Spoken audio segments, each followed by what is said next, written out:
He is the Senior Associate for Integral Holistic Mission for the Lausanne Global Movement, has worked in senior management positions in the corporate sector with international NGOs, the Asian Development Bank, and the UNDP. He has lived and worked long-term in India, Cambodia, China, and the U.S., and provided technical support in over 20 countries across Asia, Africa, and Latin America, working on issues of participatory development, poverty reduction, impact of regional economic integration, HIV and AIDS programs, street children support programs, human trafficking prevention, rapid needs assessments, CSR evaluation, capacity building, and holistic mission.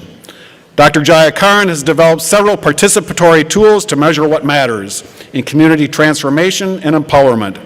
He is a prolific writer, and his latest book is Empowering Children, which was written in 2011. Ravi is based in Atlanta, Georgia, with his wife, Vimla. Please join me in welcoming Dr. Ravi Jayakaran.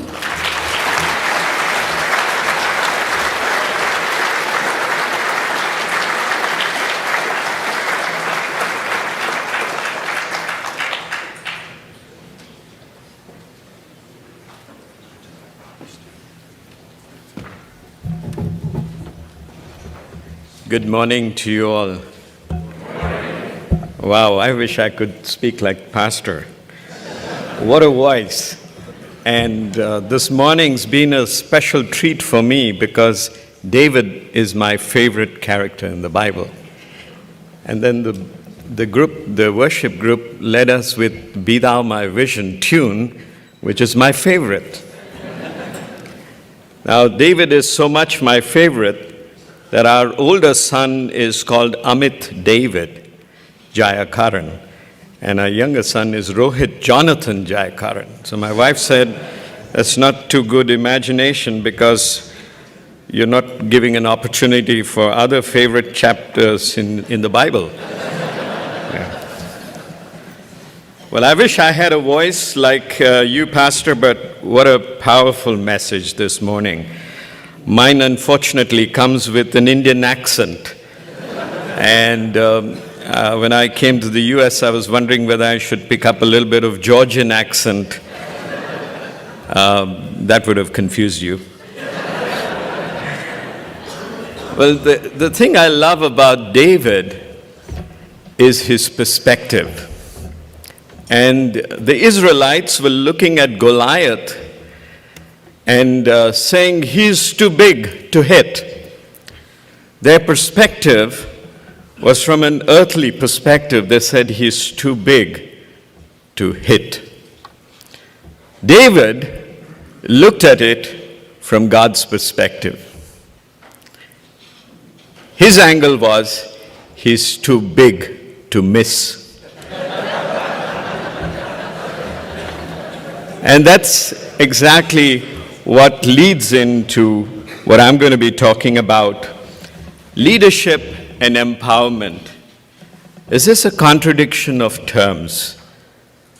Because leadership is what you and I are called to. Don't stand up ever and say, I'm not called to leadership. That is what each one of us, as followers of the Lord Jesus Christ, are called to be leaders. So how do we lead? And I want to take you through a couple of things over here, if you'll bear with me. And we're talking about working in communities.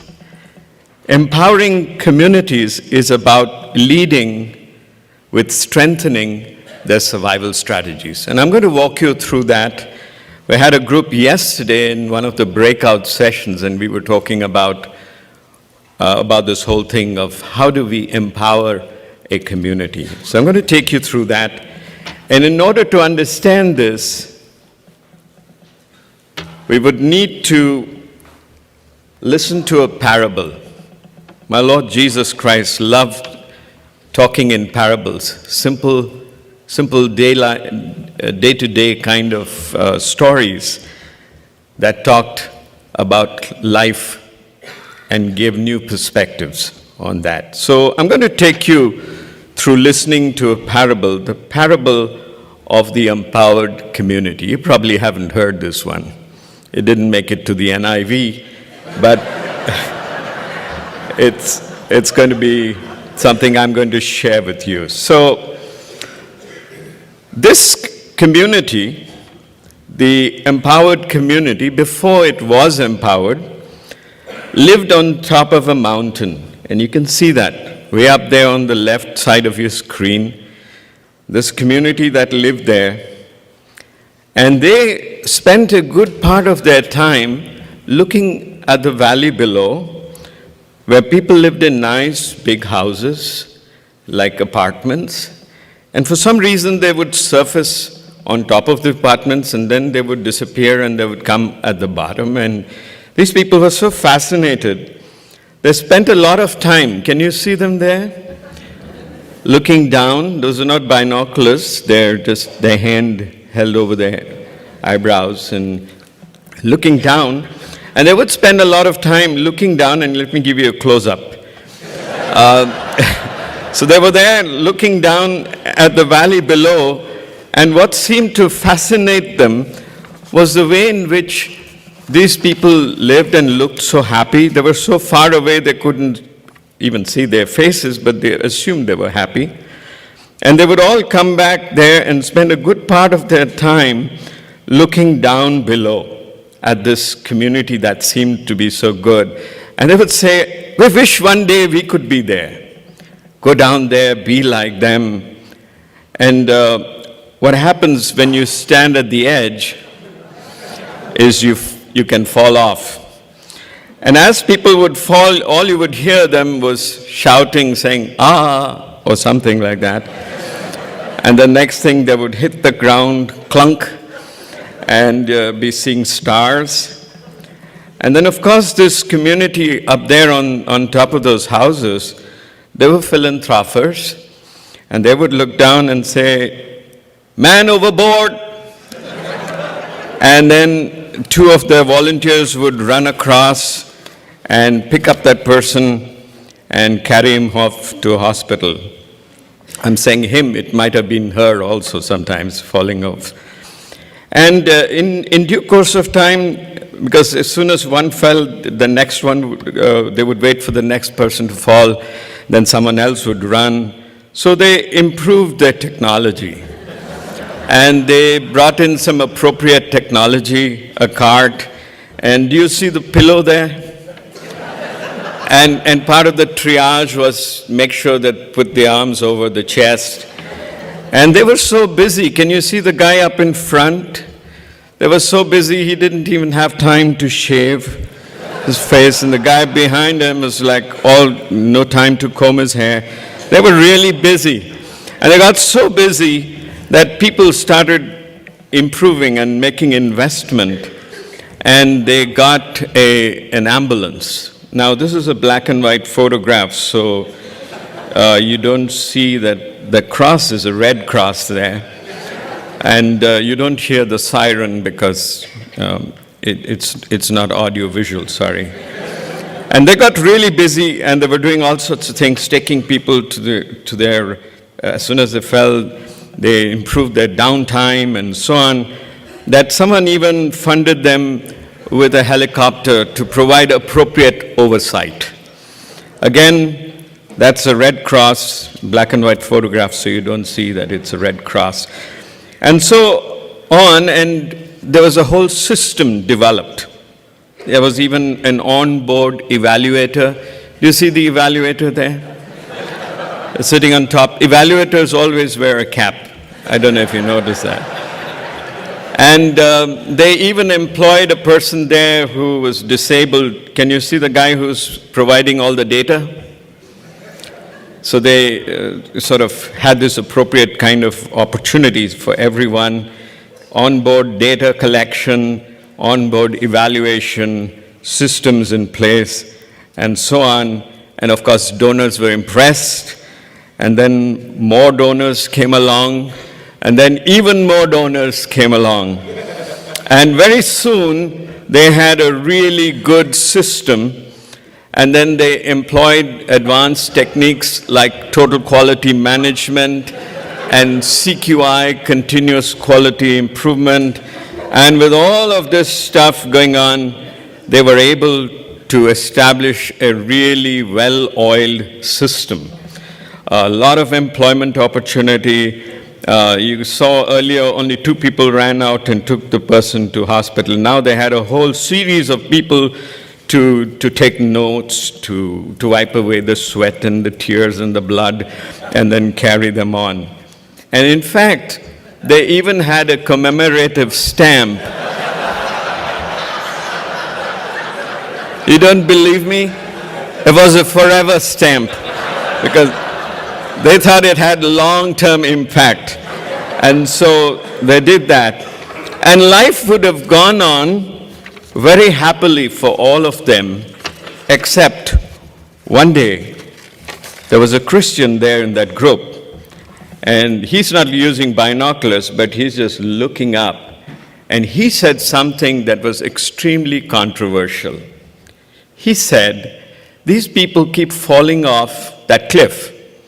Why don't we build a fence?" And you would have thought the people would have been very happy with him. Wow, what a great idea, what a smart guy. Instead, they threw him out of the village. They said, if we build a fence, what's going to happen to this entire infrastructure that we've set up over here? So not to be outdone, this guy, this good Christian, this leader, he decided to find a whole lot of ladders because one ladder wouldn't take him all the way up. So he got a whole series of ladders, tied them up, and he found a way to the top. Now, I know this because I got a copy of his diary. And that's an actual copy, that's a photograph of that, his notes. And he said, in the notes there, in the footnotes, he said, leadership is a lonely journey. You don't know where you're coming from, you don't know where you're going, but you keep going. So he went to the top, and he met with these people, he led them, he enabled them to grow and have impact in their lives.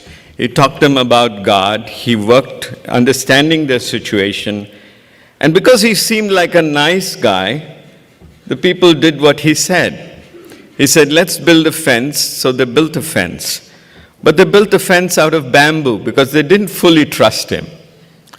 But what it immediately did was it reduced the number of people from falling.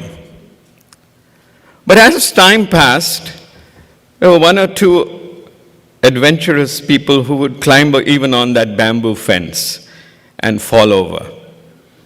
So he had a meeting with the people, and he said, I'm trying to tell you about this. Look at what you have. Why are you looking?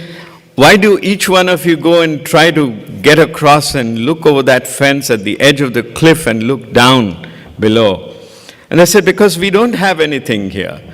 We're fascinated by what others have. We're attracted to that. So he said, no, look at what you have. And he said he took them through a process of what is called asset-based development. Look at what you have, because we tend to focus on what we don't have.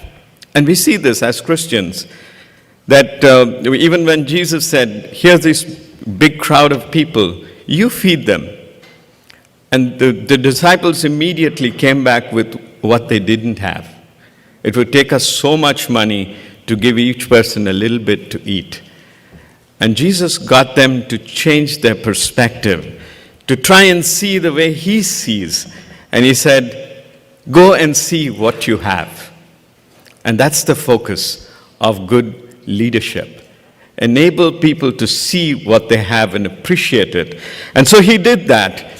He helped them. And there's again, even the clinic that was required, they have one. And again, it's a black and white photograph, so you don't see that it's a red cross on the left side. But he started looking at the assets they had and started developing them to the full potential. The next thing he did, at this stage, when he started talking to them about building another fence on the left side or before the fence at the edge of the cliff, this time they believed him. Because they believed him, they built a really solid fence. And the result was there were very few people going across into the danger zone. Now what happened in the valley below? We don't know. Because there weren't enough people falling, they had to divide their jobs. So if a person falls and breaks the left hand, you guys, you're responsible. If he breaks the right hand, you guys, you're responsible. If he breaks the head or any other central body part, you guys are responsible. So a whole system went down, and that's where our parable ends. And then we get the results of this form of development. 50% of what is done is developing food security and livelihood security. 40% of what we do is the whole area of prevention, preventing disease by having safe water, vaccinations, and so on. And then, of course, if there's somebody who falls off the cliff, then there's a whole system there to take care of it. That is what an empowered community is as a result of this kind of engagement. So I'm going to take you through understanding this empowered community and how do we go about empowering a community. The modus operandi is to pursue two main strategic outcomes: self-empowerment of the communities and holistic integrated development. And that's what you and I are called to do, to proclaim the gospel and to demonstrate the gospel. Because only when we demonstrate the gospel will it make sense to people that it is good news. Now, the purpose of this whole thing is so that the community will take ongoing comprehensive action to improve their health and their well-being. There are 7 critical features to an empowered community and working with empowered communities. I'm going to walk you through these quickly. The first thing is you work in definable communities. So when you go there, you're focused, your development is around a focused group of people, maybe 3,000, 4,000 people, as one community. So you work in definable communities. Number 2, you focus on self-empowerment strategies. Strategies that would empower them to be able to take care of most of their own problems. Number 3, we work in project life cycles, defined time and period, after which we move away from that community. Number 4, we use holistic approaches. Integral mission is, like I said just now, the demonstration and proclamation of the gospel. Both are essential. And if you look around, there are people who are divided on this issue. There are some who will only proclaim the gospel, and there are some who will only demonstrate the gospel.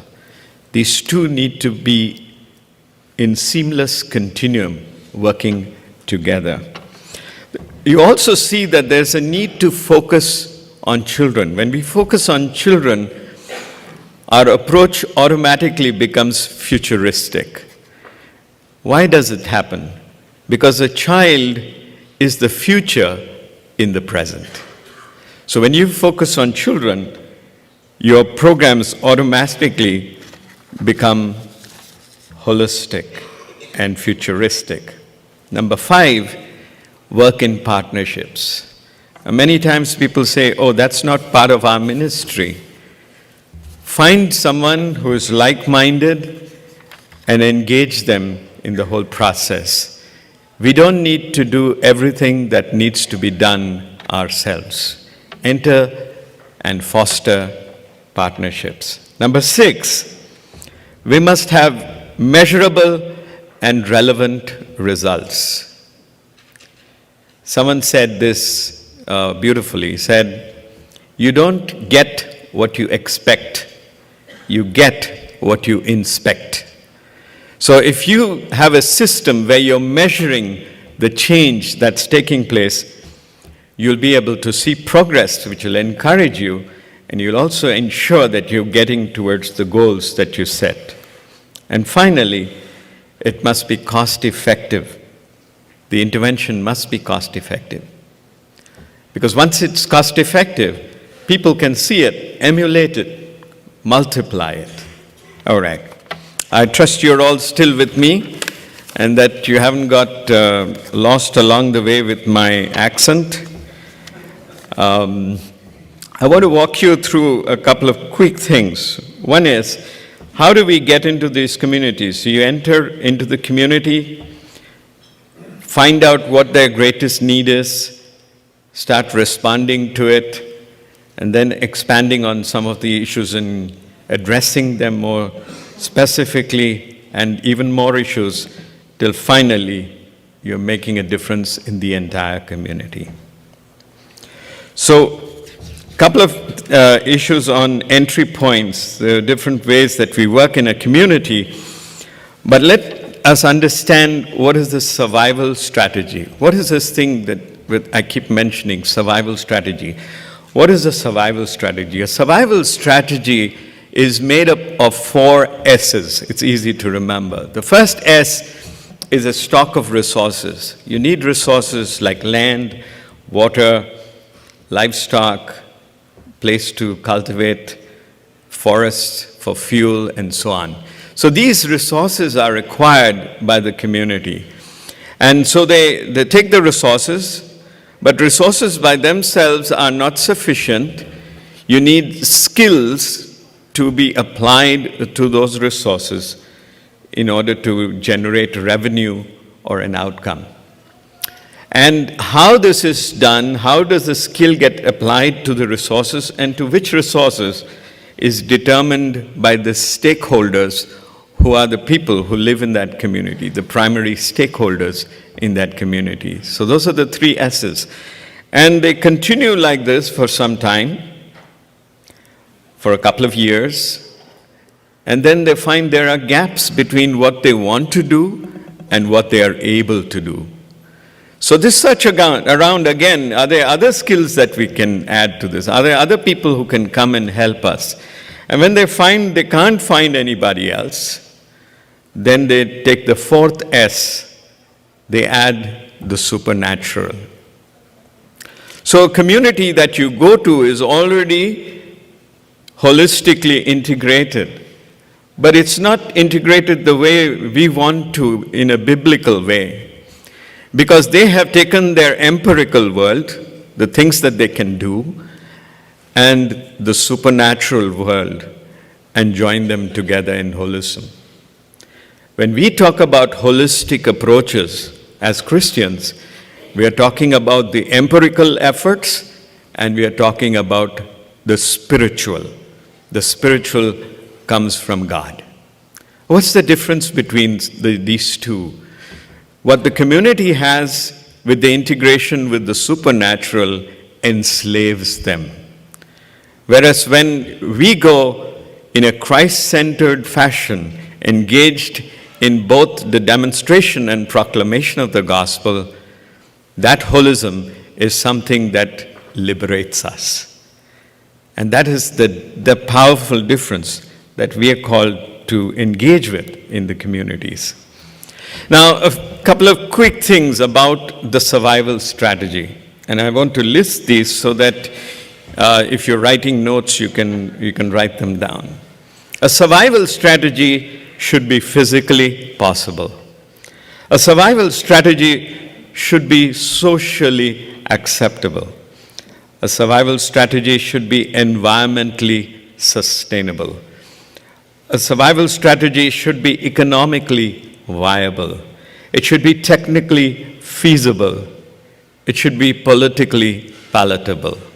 It should meet these 6 conditions. When it doesn't, you will find the survival strategy is becoming shaky.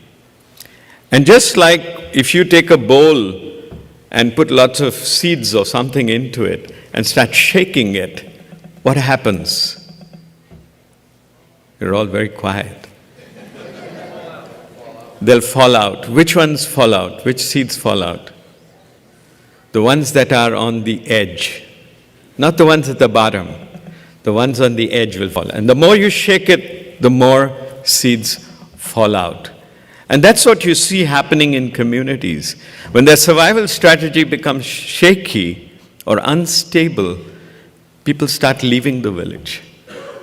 They die sometimes. They get migrated. They get sold into slavery. And things like that are happening in our world, right here even, in the United States, because their survival strategy could not contain them where they were. And so they start doing things that are physically not possible. They start doing things socially unacceptable. I've been to communities where mothers have sold their daughters into prostitution. It's not socially acceptable in that community, because when you go there, you go in a very judgmental way. How could they do such a thing? And you find out what they went through in that desperation. And that's why you and I are called to respond to such needs, to communities whose survival strategy is shaky. So let's move on.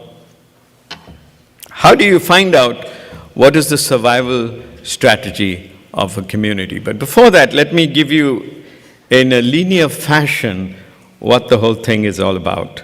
So if you look, I don't know how to get the laser pointer out here. So if you look on this side, on the extreme left, you see a community with a survival strategy, and it was somehow initially okay, able to sustain the community. But as time passed, there were pressures from outside, there were pressures inside.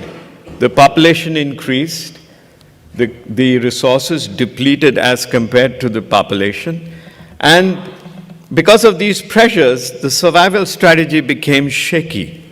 And when the survival strategy becomes shaky, you become aware of this community. And you go in there and you do an analysis, you find out what their survival strategy is, you find out what their capacities of that are, what are the vulnerabilities, you build the capacities, you reduce the vulnerabilities, and you leave that community within a life cycle. You're not there forever. And then hopefully, if what you did was right, this community would have an expanded and improved and empowered survival strategy. And that's, in linear fashion, what you do for a community. But how do you know what the survival strategy of a community is? And we know that through the use of a technique called the holistic worldview analysis. And I'm going to walk you through some of these details very quickly in the time that we have and talk to you about a holistic worldview analysis. I'm doing a quick check to see my time. How am I doing so far? Okay. So we use a technique called the 10-seed technique. The 10-seed technique is exactly that. You use 10 seeds, flat seeds that are about the same color, dark-colored seeds. You put it on a blank sheet, and when you do that, you create a visual. And the visual is one that, when you look at it, activates your right brain. And we talked about this yesterday in a breakout session with some of those who actually tested it out and tried it. And this afternoon, we have another meeting to experience how that is done. So using the 10-seed technique, we find out 3 areas of their lives. We find out their livelihood. What's the source of livelihood? We look at the problems that they encounter, and we look at the uncertainties that they face. These 3 basic precursor exercises are required. Now, the interesting thing is, you could do this to find out about a community, whether it's a marginalized community domestically in the US or in the developing world, in the two-thirds world, but you can also do it to find out for yourself, for your family, for your church, for your organization, for your state, for your country.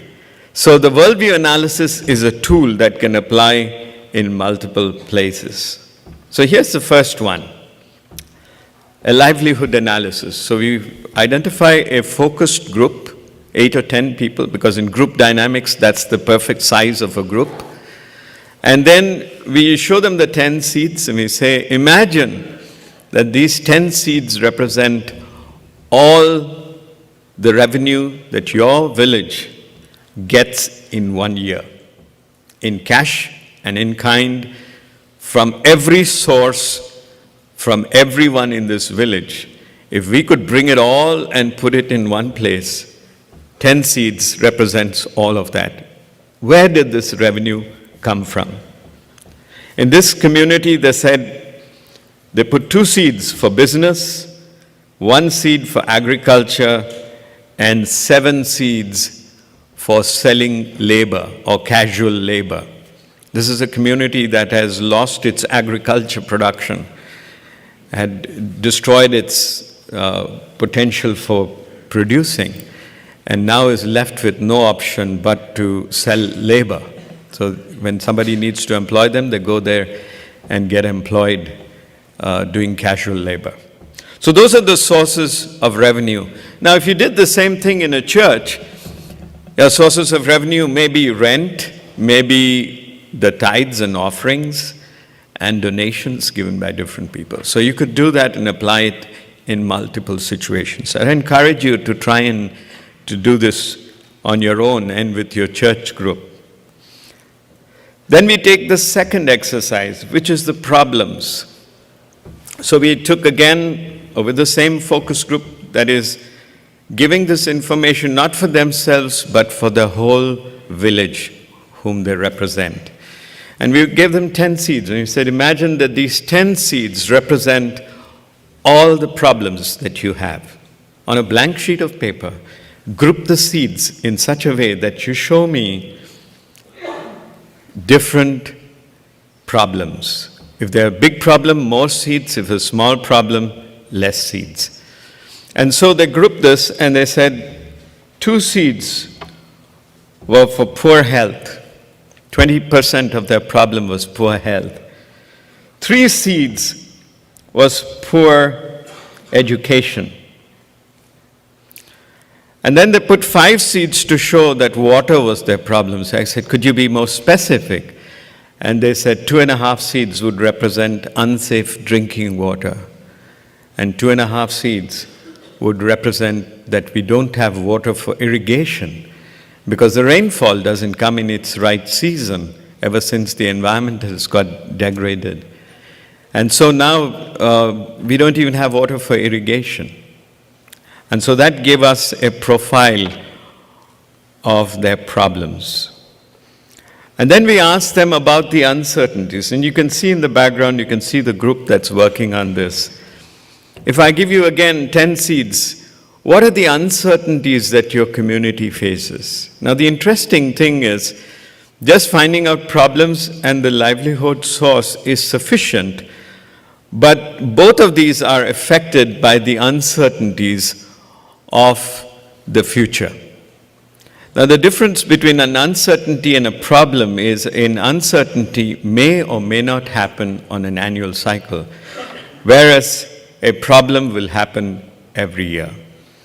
And so we take the 3 things that they came up as uncertainties, and these were floods, drought, and I can't see the last one. Drought and cholera. So can you have that happen in the same community? At some time there's a drought and sometimes there's a flood. It's like, can't you make up your mind? Now the interesting thing is, when a community is talking about drought, they're not talking about, the land getting cracked and, all of those bones lying around and stuff like that. They synchronize their agriculture to the rainfall. So as the first rainfall comes about, they plow their fields because it's hard. And then they turn the soil over.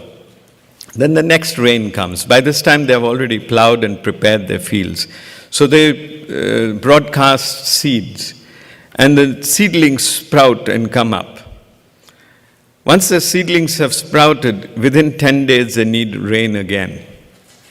And if it doesn't rain, those seedlings will dry and finish off. As far as they're concerned, that's a drought. It's their perspective. At the same time, the rain should have come in 10 days. Instead of 10 days, it came in 5 days and it rained really heavily. What would happen? The seedlings will be washed away. That's a flood for them. So we've had often, when we are doing these exercises, we've had somebody from the meteorological department, and he says, no, as far as our statistics go, we've had 53 inches of rain for the whole year, no change. But it came at the wrong time.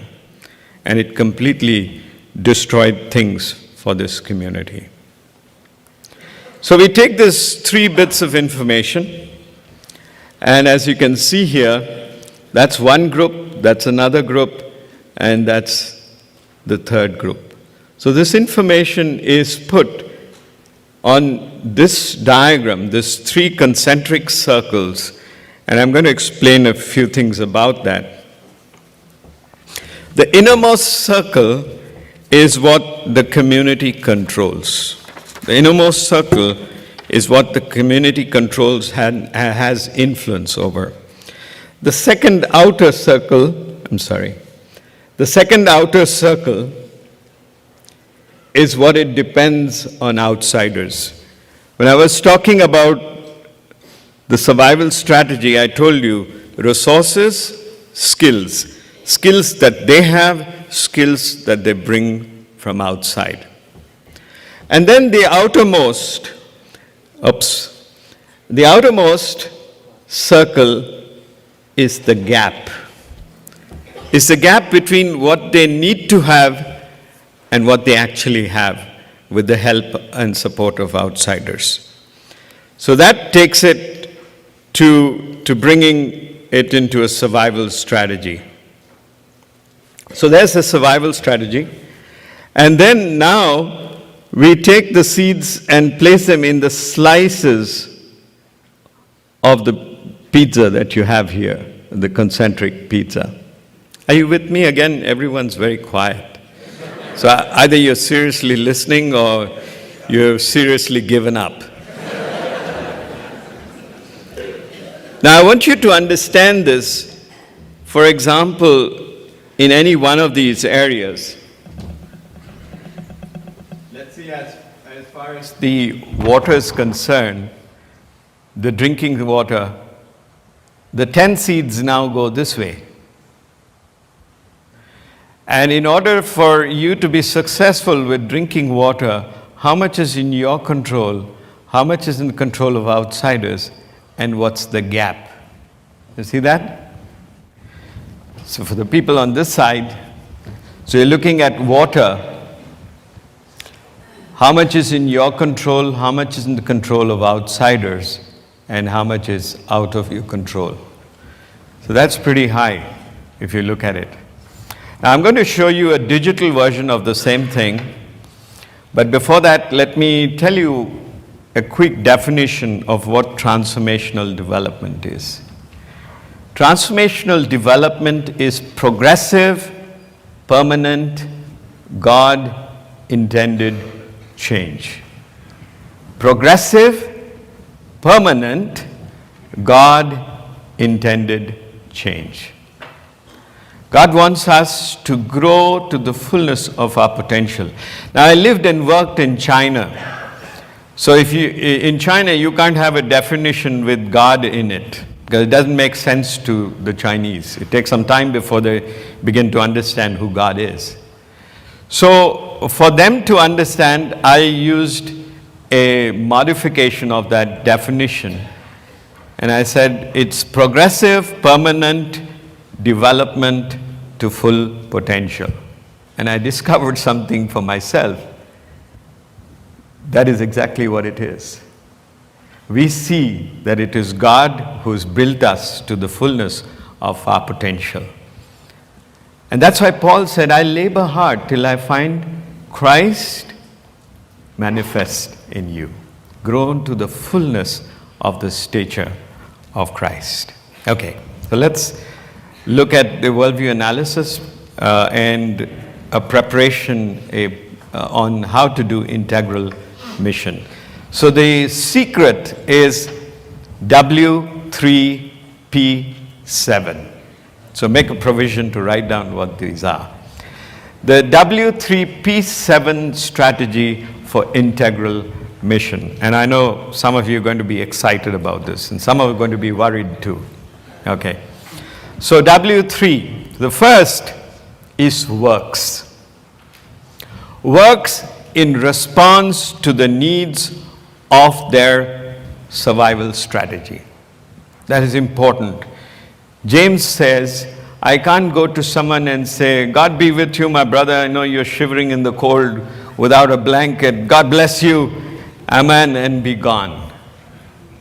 Because faith without works is dead.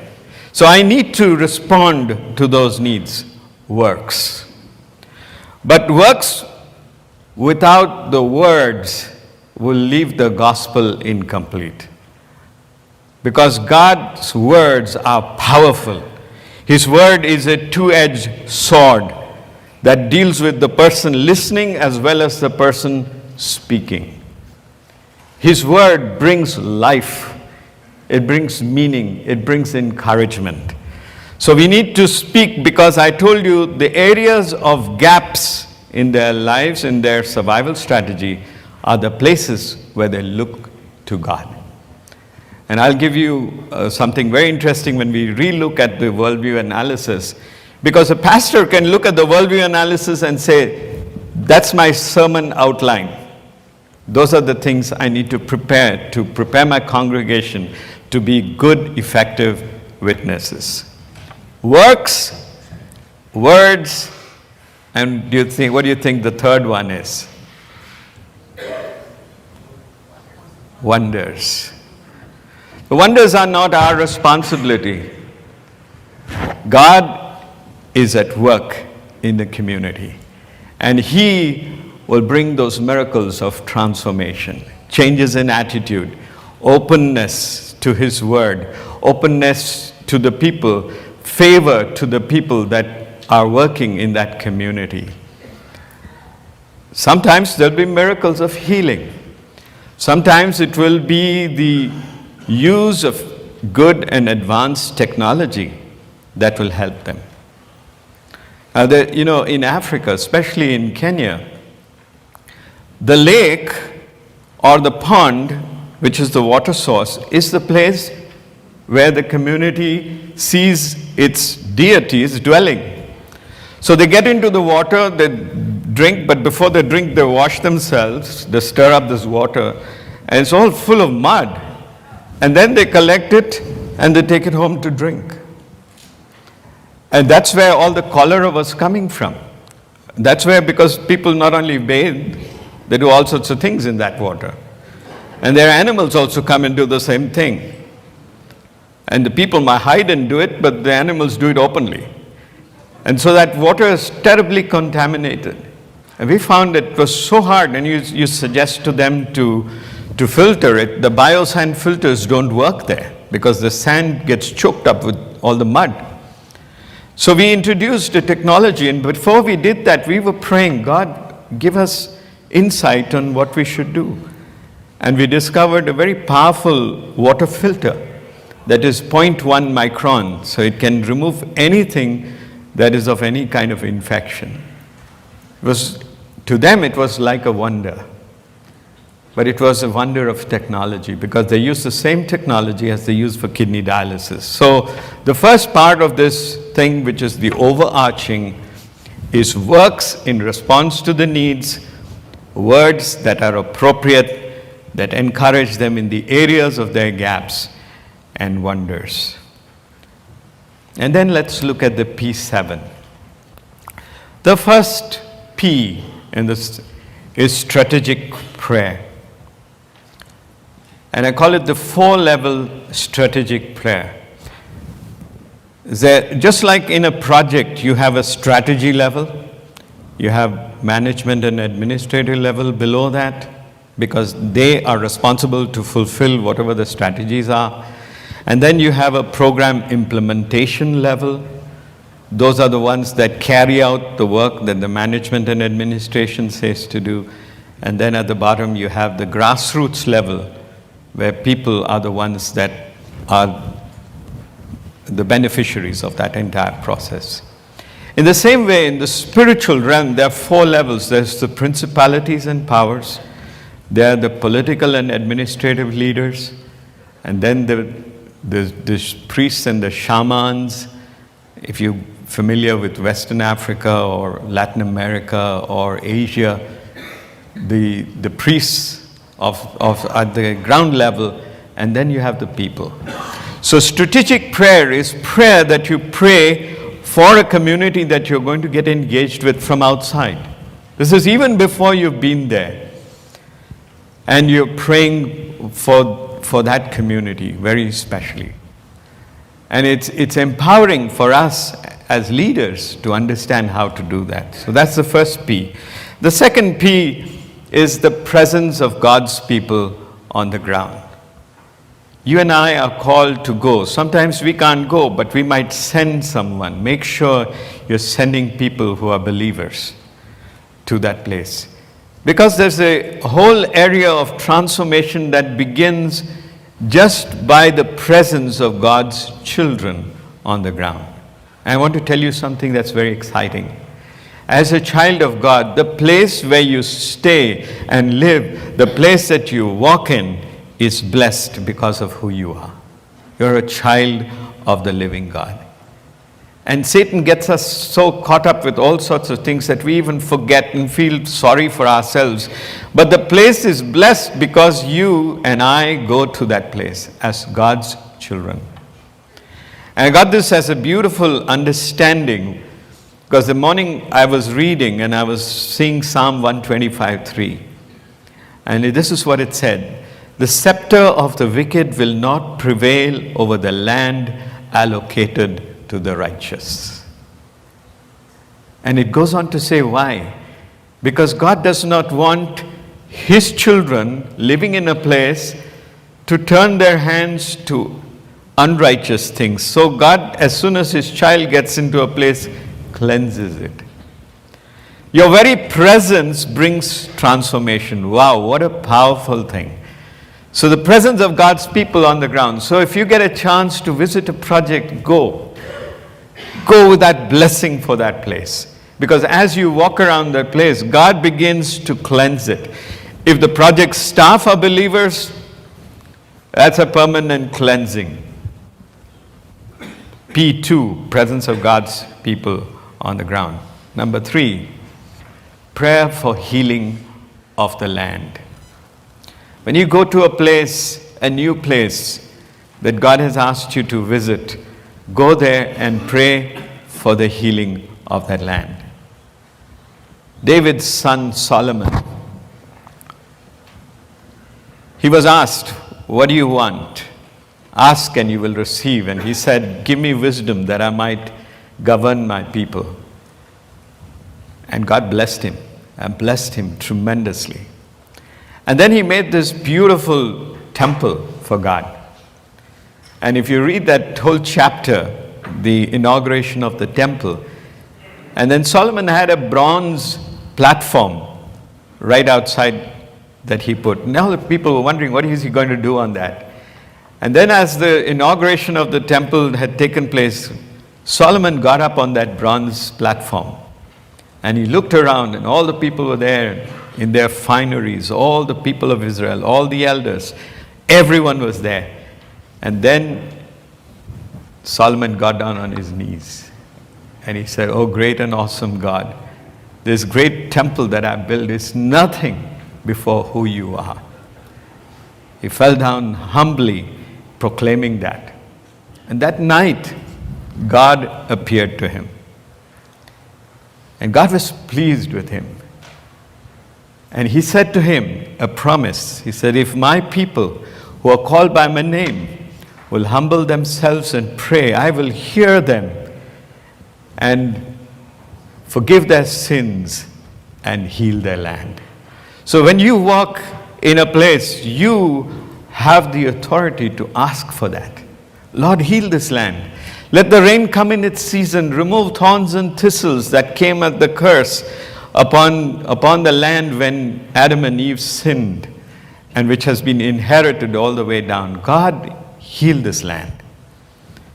Number 4, implement the plans of action in response to the need of the survival strategy of that community. Number 5, there's going to be reaction.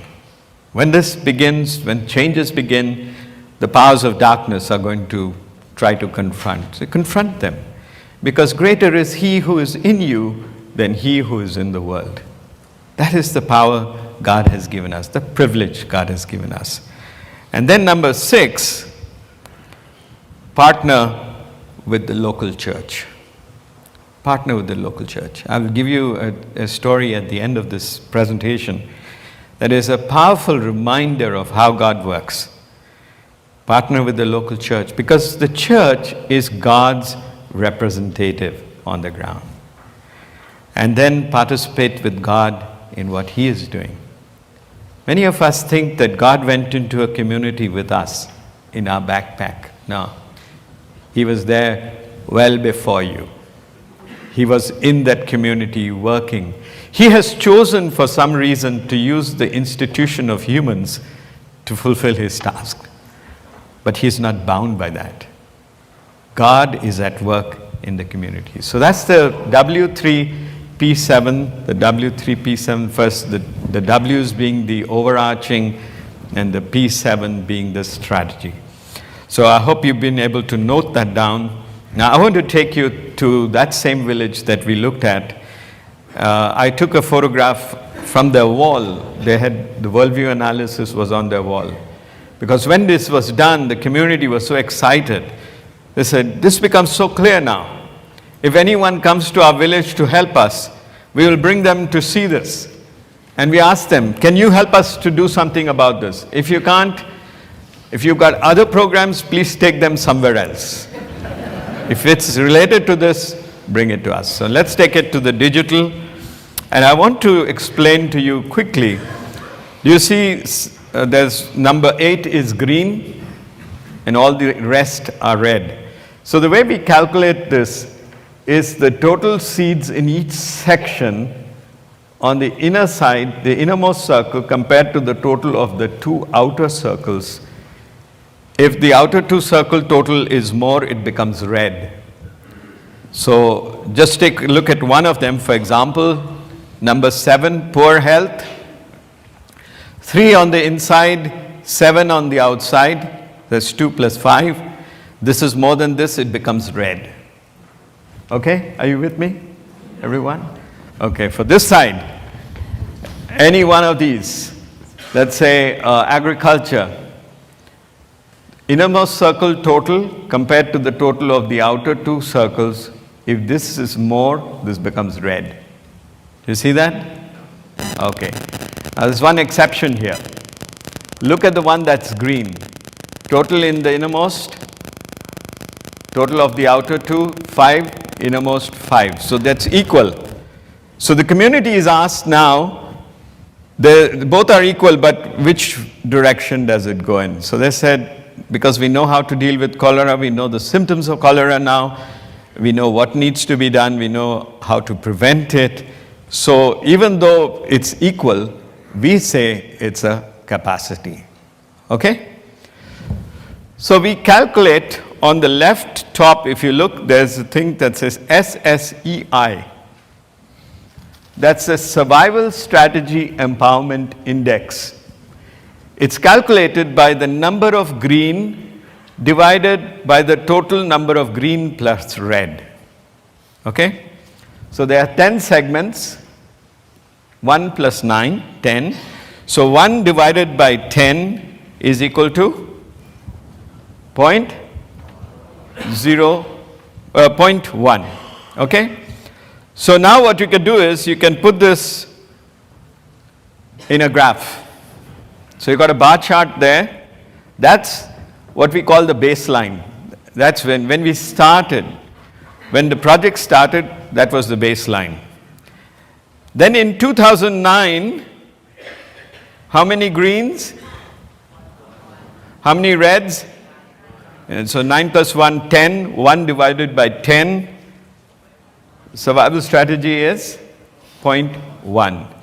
Now if you look carefully, you'll see that some of the seeds have moved to the center, but it hasn't changed the score.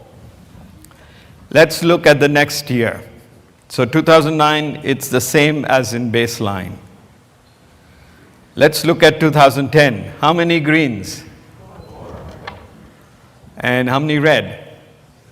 So 6 plus 4, 10. 4 divided by 10. What's the survival strategy empowerment index? 0.4. Is that an improvement?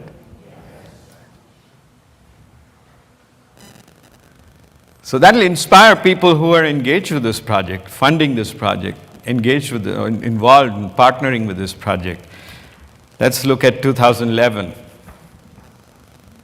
What do you see happening here?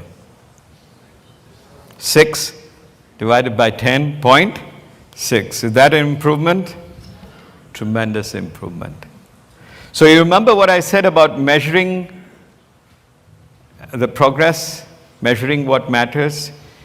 You don't get what you expect, you get what you inspect. Okay, let's look at 2012. How many greens? Divide by 10, 0.8. Okay? And if you had looked carefully, there's not much change in the two that we could not do anything about. Because these are major things to be done. But at this stage, the community is so fired up. They said, we will find ways. Tell us what to do. We need to get technical people to tell us how do we deal with floods. Where do we build bunds so that when the water comes, we can divert it? How do we deal with the area of drought? How can the flood water be reserved for the drought and preparation? So that's the change in that community. And you can see that. You see the difference as you compare it to the baseline. And if you go to these villages, you'll see they're painted on the worldview analysis every year on their wall. And that's the most important thing to them. And they're taking and tracking it to see what do we need to do to improve things even further. And as I come close to the conclusion, I want to take you through two quick stories. One is the bonsai. That's a bonsai. Now, those of you who are closer to my age and younger will remember bonsais. There was a fascination 20, 25 years ago. People were fascinated with bonsais. There's a bonsai for the younger generation. Is you take a little plant and you tie wires. The roots are tied with wires so they're constrained from growing. And then you put it in a pot with more bricks and less soil so that it's really struggling for its nutrition. And then this little plant becomes all contorted and dwarfed. And it looks cute. For some reason, in those days, it looked cute. My wife sometimes now says, I really hate myself for loving bonsais so long ago because it was such a cruel thing to do to a plant. And so, taking you back 25 years ago, my wife, Vimla, and I have been married 36 years. We just finished 36 years in May. And thank you. And she's a relentless optimist. And for 36 plus years, she has tried very hard to optimistically see that I would improve. she still hasn't succeeded. But in those days, 25 years ago, one of her pursuits was for me to get interested in plants, because she was interested in plants. And she had this beautiful bonsai which was made out of a tree from India called the neem, Nemus. And it had these beautiful leaves, tiny little leaves, and even fruit. And she had it in a nice little bonsai pot, which we had from a ceramic pot. And she would carry that. If it moved a house, that was the first thing that moved. And then she really loved this. And, you know, in pursuit of her relentless optimism, she decided that she would sacrifice that bonsai by placing it in my office. So she brought it, and then she gave me full instructions on how to water it, and don't water it every day. Once in 3 days you need to water it. And, you know, in those days we used to work 6 days a week. And so twice a week. If she had said water it every day, I might have remembered. But because she said twice a week, I forgot for a couple of weeks, and then one day remembered just after I had my lunch, and it was on the refrigerator in my office. And if you guys remember, in those days, those refrigerators, when they went off, they would shake like that. So I noticed suddenly, because I saw some leaves falling when it... And then I just finished half a glass of real cold water, and I said, oh my, I forgot to water this plant. So I put it in. And that must have given it the last, you know, the cold shock that it did not need. And so the last bit of leaf that was left there was sort of precariously hanging. And then the refrigerator went off again. That last leaf fell. So I called the peon in my office. His name was Agnu, and I said, Agnu, save this plant, because my life depends on it now. So Agnu, of course, was very happy to do something for his boss. He took it away. Don't worry, I'll save it, because I had found that there was still a little green when I scraped the bark. And then for all practical purposes, out of sight, out of mind, I forgot all about this. And then about a month later, a little over a month later, my wife rang up and she said, good news, you and the boys and I are coming to your office to visit you. And I knew I needed to be worried about something, but I wasn't sure. So she came in, and just as she came in, I remembered. So instead of meeting her in my office, I went outside. I called our agriculture officer and I said, please go and show my wife and the kids all these new fruit trees that we've planted and all this new research we are doing. And he went off, and then I had remembered suddenly that this tree, she was going to ask about it. So I sent a little note to him. I said, Mr. Pandey, please keep her busy. She has to leave at 5, so keep her busy till 5.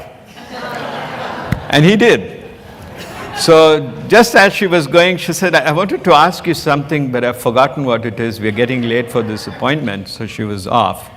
And they reached home, and they were expecting some people to come and visit. And just then, we didn't have cell phones in those days, so she got to the landline and she said, I remembered, how's my plant doing? I said, this is a bad connection.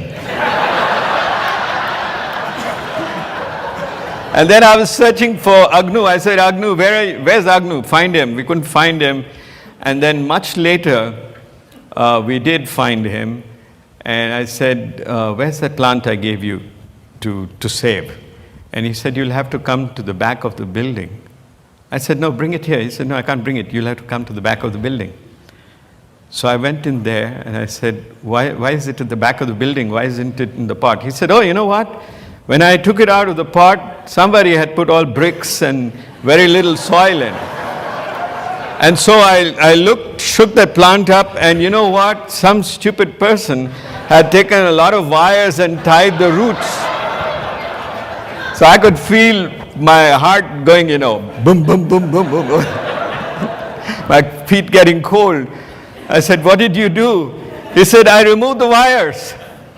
And then what did you do? I planted it in the soil and gave it fertilizer.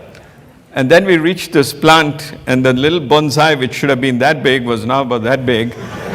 It had grown to the fullness of the stature that it had been denied. Fullness. And that is what it's all about. Empowerment is progressive, permanent release to develop and grow to full potential. That's what God wants for us to do. Take that which sin has constrained and constricted and dwarfed, and release them so that they might grow to the fullness of the stature of Christ. I want to finish with one little story here. In a community in eastern Africa, in Kenya, and the borders very close to a place called Mombasa. And we were working in this community, and we were doing really well. And then from the neighboring community, people were coming and saying, we want the same development work that you're doing here in our area. So we sent a person to go and investigate. And when he investigated, he said, it's a very difficult place, very needy, but very difficult to even enter into that community. Because for 9 months in a year, the area is surrounded by flooded waters. So you literally have to wade through that area to get into that place. You can't have a bridge. It's very difficult, expensive to build a bridge, to get in there. And then even when you get onto the island, there's no road. So our staff gave an ultimatum to the people. He said, okay, we want to see how serious you're about this. You build a road, we'll come. And he knew they'll never build a road because it's 16 kilometers, about 9 miles or 10 miles. There's no way they're going to be able to do it. And so we kind of forgot about them. But in that community, they had visited the community we were working, and they were so excited. They said, this is what we want. Nobody came here to help us. Our member of the Legislative Assembly came here and looked at it, and he said, it's too dangerous to cross this river to be to your place. So he was calculating 4,000 people. Oh, I can afford to lose 4,000 votes. Let me go to places where I'm safe.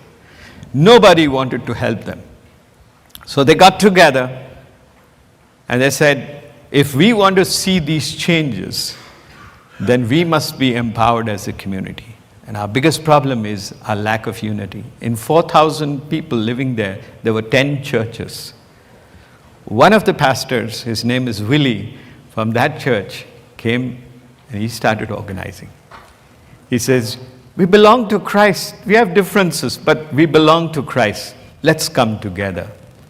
Long story short, they got 300 people working for 100 days, 3 months. All together, everyone left everything, cutting down the trees and the brush. They made a 16-kilometer road by themselves. All that sin had marred and crushed was released. We went into that community and we started working. It's the best community that we ever worked in. Progressive, permanent release to develop and grow to full potential. Thank you.